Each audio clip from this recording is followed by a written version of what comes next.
the quantum transmission.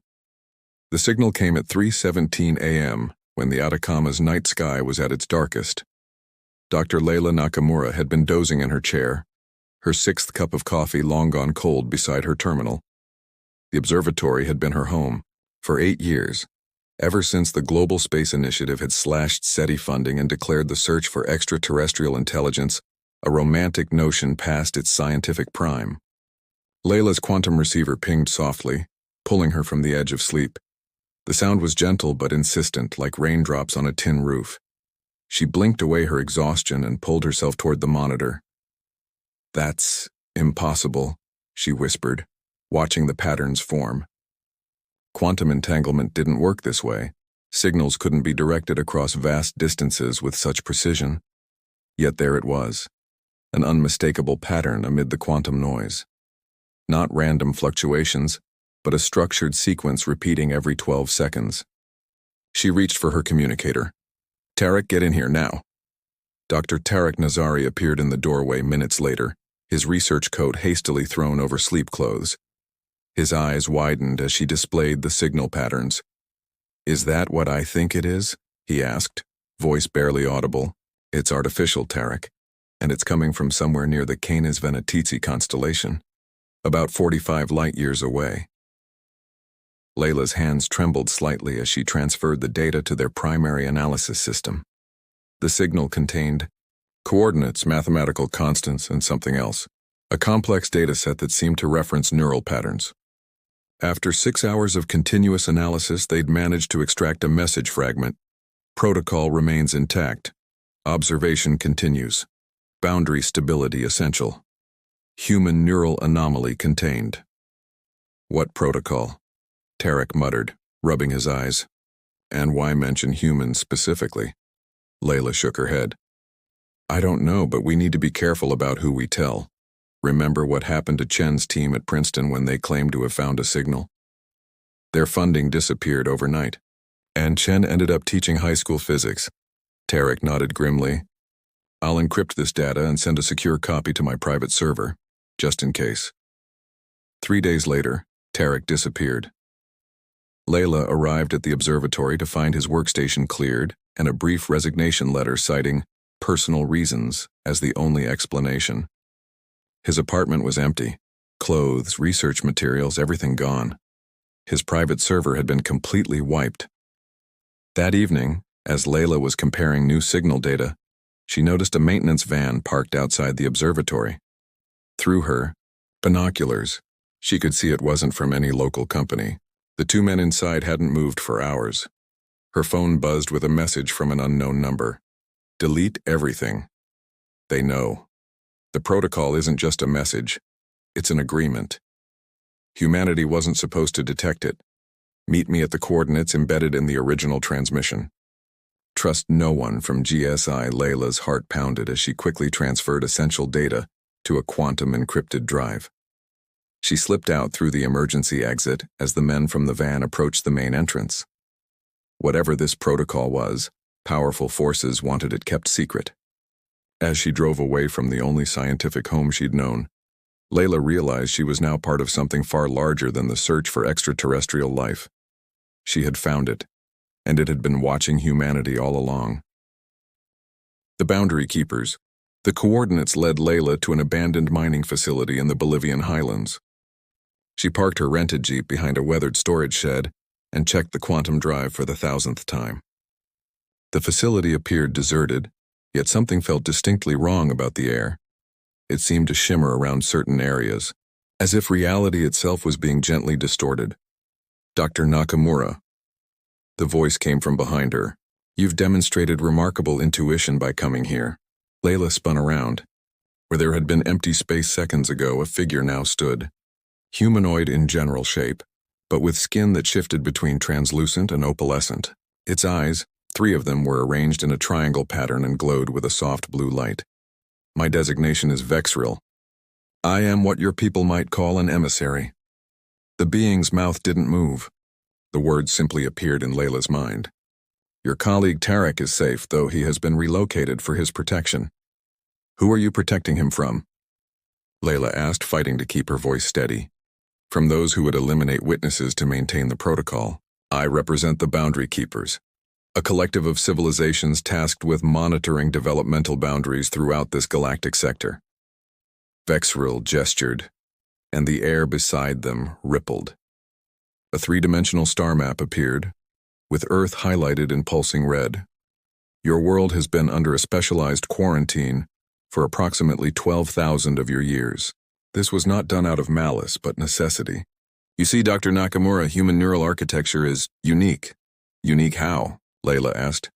Your species possesses an unprecedented combination of creativity, adaptability, and capacity for both extreme violence and extreme compassion. This combination makes humans potentially dangerous to the established order. Most sentient species develop along predictable patterns, yours does not. The star map expanded to show hundreds of worlds, connected by glowing lines. The Galactic Accord was established to maintain balance between all sentient life. Part of this agreement, what we call the Final Protocol, concerns emergent species that could disrupt this balance. Humanity qualified for special observation, so we've been, under cosmic house arrest? Layla felt anger rising within her. A simplified analogy, but not inaccurate, Vexril admitted.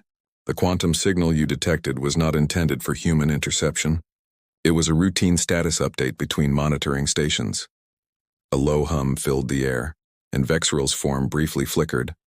Others are coming. Your government's security agencies have detected unusual energy signatures in this region.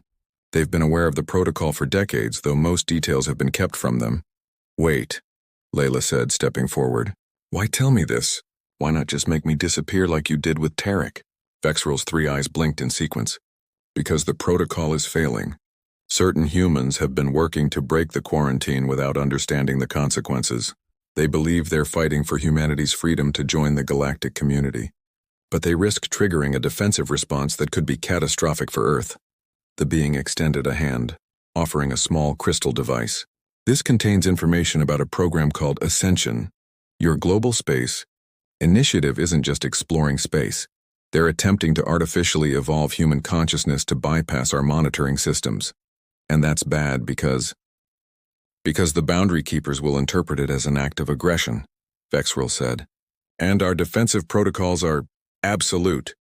Distant helicopter rotors thrummed through the thin mountain air. Vexril's form began to fade. Find Director Sato at the North Pacific GSI facility. She leads the Ascension program. Stop her before she activates the global neural network. If humanity breaches the protocol unprepared, extinction is the most merciful outcome you can expect. As government helicopters appeared over the ridge, Vexril vanished completely, leaving Layla alone with a crystal containing humanity's potential doom, and perhaps its only hope for survival. The artificial evolution. The North Pacific GSI facility rose from the sea like a modern Atlantis, a complex of gleaming structures floating 60 kilometers off the Japanese coast. Layla had spent 2 weeks tracking its location through encrypted GSI communications extracted from the crystal device. She now stood on the supply vessel's deck, dressed in maintenance coveralls with a forged ID badge proclaiming her to be Lynn Nakamori. Beside her stood a woman who had introduced herself simply as Ixora, another non-human observer who believed the protocol had become outdated and unjust. Unlike Vexril, Ixora had modified her appearance to pass as human, though there remained something slightly off about her too-perfect symmetry and the unnatural violet tint of her eyes. Director Sato will be in the central dome, Ixora said quietly. The Ascension program is nearing completion. We have perhaps 24 hours before activation. The supply ship docked and they blended with other workers unloading materials. Security was surprisingly minimal. Why worry about intruders when your facility was surrounded by open ocean? They're overconfident, Ixora observed as they passed through a service corridor. Typical of those who believe they're operating in complete secrecy. They accessed a maintenance lift that carried them to the facility's mid-levels. Through observation windows, Layla glimpsed laboratories where scientists worked on complex equipment surrounding what appeared to be isolation chambers. Neural reconfiguration pods, Ixora explained. The Ascension program isn't about technological advancement, it's biological. They're altering human neural pathways to achieve quantum consciousness. Is that even possible? Layla whispered. Possible, yes. Advisable? No. They're attempting to evolve your species in months rather than millennia. Director Sato believes she's creating transcendent humans who can communicate directly with advanced civilizations, bypassing the protocol's restrictions. They reach the Central Research Hub, a vast circular space dominated by a quantum supercomputer, interfaced with hundreds of neural mapping stations. At the center stood a woman in her 60s, her silver hair pulled back severely, her posture military straight. Director Sato, Ixora whispered. Brilliant physicist, decorated military scientist, and utterly convinced of humanity's cosmic destiny. Layla studied the woman who held Earth's fate in her hands. How do we approach her? We don't need to, Ixora replied, nodding toward a familiar figure entering the hub from the opposite side. Tarek, Layla gasped. Her former colleague looked thinner, his eyes haunted but determined as he approached Director Sato with a tablet displaying data. Ixora frowned. This is unexpected. He shouldn't be here. Using service badges cloned from passing technicians, they accessed a monitoring station close enough to overhear the conversation. The neural interface is stable across 98% of test subjects. Tarek was saying, we can proceed with global distribution through the satellite network. Excellent, Dr. Nazari, Sato replied. Your contribution has accelerated our timeline considerably. Prepare for activation at 600 tomorrow. He's working with them, Layla realized with horror. No, Ixora corrected. He's been modified. See how his movements lack micro-expressions? They've altered his neural patterns already. He's a prototype. Layla felt sick. We need to stop this. We will, Ixora assured her. Tonight, when the facility powers down for system diagnostics. I've studied their security protocols. We'll have 17 minutes to access the core and introduce a targeted virus that will corrupt the Ascension algorithms. But as they retreated to plan their sabotage, neither noticed the security camera that briefly focused on them, nor the slight smile that crossed Director Sato's face as she whispered something to her assistant. The trap was set, on both sides. The breach darkness fell across the facility as emergency lighting cast red shadows through the corridors. Layla and Ixora had been separated during the facility-wide security alert, an unexpected system diagnostic that had sent personnel scrambling. This wasn't the scheduled downtime Ixora had anticipated. It was a deliberate flush-out operation. Layla crawled through a maintenance duct, the crystal device clutched tightly in her hand. Below her, security teams swept systematically through the research level. Somehow they'd been discovered. The question was, had Sato accelerated the Ascension timeline in response? Her earpiece crackled. Layla. Tarek's voice, but flatter than she remembered, emotion scrubbed from the familiar cadence. Where are you? She whispered. Level B, neural core. Come alone, hurry. She hesitated. Could she trust him in his modified state? Did she have a choice? The neural core was a cathedral-like chamber, its walls lined with quantum processors linked to a central pillar of light, pure information given physical form. Tarek stood before a control terminal, his movements mechanical as his fingers danced across interfaces. They improved me, he said without turning, showed me what we could become. Humanity has been held back, Layla, infantilized by the protocol. That's not you talking, Layla said, edging closer. They've changed you. They've evolved me, he corrected, as they will evolve all of humanity. The satellite network activates in 12 minutes. Not just test subjects anymore, a global activation. 8 billion minds simultaneously elevated. To what end, Tarek? The Boundary Keepers will see it as an attack. Let them. Director Sato stepped from behind the central pillar. Humanity deserves its place among the stars, not as children to be monitored and restricted, but as equals. Or betters. Sato smiled, a cold expression that never reached her eyes. Dr. Nakamura, your discovery of the quantum signal accelerated our timeline. For that, you deserve to witness the moment humanity transcends. A klaxon sounded and the facility trembled. Ixora's voice came urgently through Layla's earpiece. They've detected a boundary ship entering Earth's atmosphere. Defense systems are activating globally. Sato laughed. Perfect. First contact on our terms. You don't understand, Layla pleaded. They're not coming to welcome us. They're coming to contain a breach. The director dismissed this with a wave. When 8 billion humans simultaneously achieve quantum consciousness, no force in the galaxy will contain us. The neural core's energy intensified as Tarek completed the activation sequence. On screens around them, satellite deployment reached 100%. 3 minutes to global synchronization, Tarek announced. Layla lunged for the control terminal, but security personnel restrained her. As she struggled, the crystal device fell from her pocket, sliding across the floor to stop at Sato's feet. The director picked it up curiously. "What's this?" Before Layla could answer, the crystal activated on contact with Sato, projecting a holographic message. It was Vexril, but the message wasn't for Layla, it was addressed to Sato directly. "Director, if you're viewing this, you've made contact with our emissary. The protocol was never meant to be permanent. It was a quarantine until humanity proved ready. Your ascension program is not evolution, it's extinction. The neural pattern you're imposing doesn't elevate consciousness. It standardizes it, eliminating the very unpredictability that makes humans unique. You will create not a species of gods, but a hive of drones." Sato's expression faltered as the message continued. "The boundary keepers don't fear human potential. We fear its loss. Your artificial evolution would destroy what makes humanity worth preserving." The facility shuddered more violently. Through the observation windows, a massive vessel now hovered above the ocean. "Energy weapons charging. 1 minute to synchronization," Tarek announced. Sato stood frozen, the truth of Vexril's message visibly conflicting with her decades of work.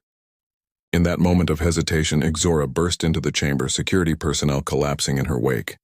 "The abort sequence," Layla shouted. "Tarek, you have to stop it!" For a moment, Tarek's eyes cleared, a glimpse of his true self breaking through the modifications. He looked at Layla, then at the activation terminal. 30 seconds, he said, his voice suddenly his own again, and he made his choice. The new accord. The Grand Council chamber of the Boundary Keepers hung in orbit at the exact midpoint between Earth and its moon, a symbolic location chosen to represent the balance being negotiated. 7 days had passed since Tarek had broken through his neural conditioning and aborted the Ascension program with seconds to spare. Now Layla stood before representatives of 27 civilizations, their forms ranging from vaguely humanoid to utterly alien. At her side were Ixora, Tarek, slowly recovering his original personality, and, surprisingly, Director Sato, granted temporary amnesty to participate in the negotiations. The final protocol was established as a safety measure, not a permanent restriction, Vexril explained to the assembly. Humanity has demonstrated both the ability to detect our presence and the wisdom, in some quarters, to recognize the dangers of forced evolution. An elder keeper, a crystalline entity that communicated through modulated light pulses, signaled for attention.